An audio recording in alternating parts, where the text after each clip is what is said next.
So here's a quick tip for anybody.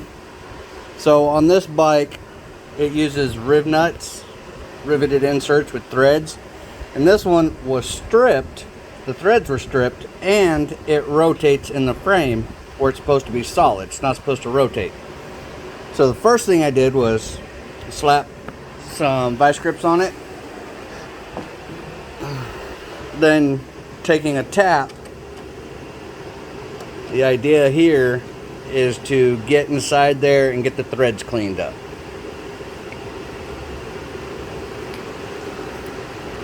So we've got good threads, it looks like. Now anyway.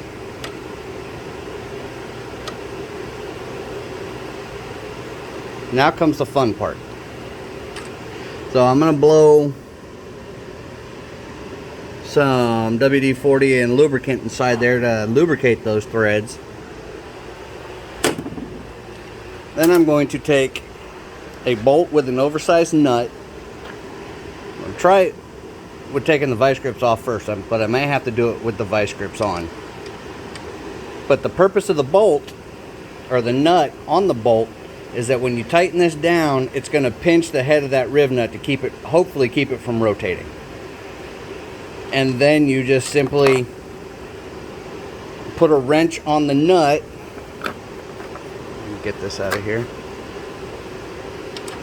With that tightened down, you put a wrench on the nut to keep it from rotating, and then you tighten this thing down with a hand tool, not an impact.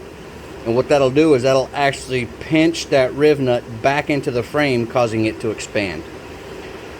So as you can see here, it spins, so I'm gonna go ahead and try that. Obviously I can't do it one-handed, but let's give it a go. What I've got going on here is I've got the vice grips clamped around the head of the riv nut to keep it from spinning, and I've got one of these little spacers for the gas tank, and I've got it upside down like this, so it's actually touching the head of the riv nut. And I am just simply going to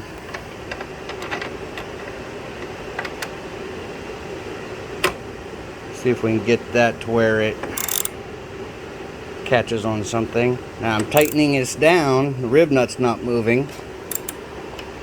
Let me get my extension off of here.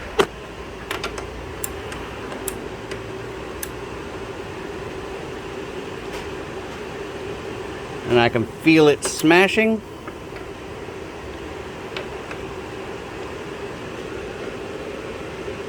So now let's take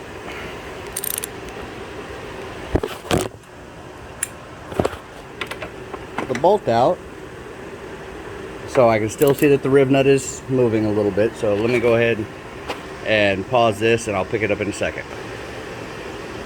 Just got done, and now riv nut is secure, and I can go ahead and put the tank back on and my seat hold down and not have to worry about trying to get it in and out. And I also had to do it on this one up here, but she's good to go. Just a quick tip.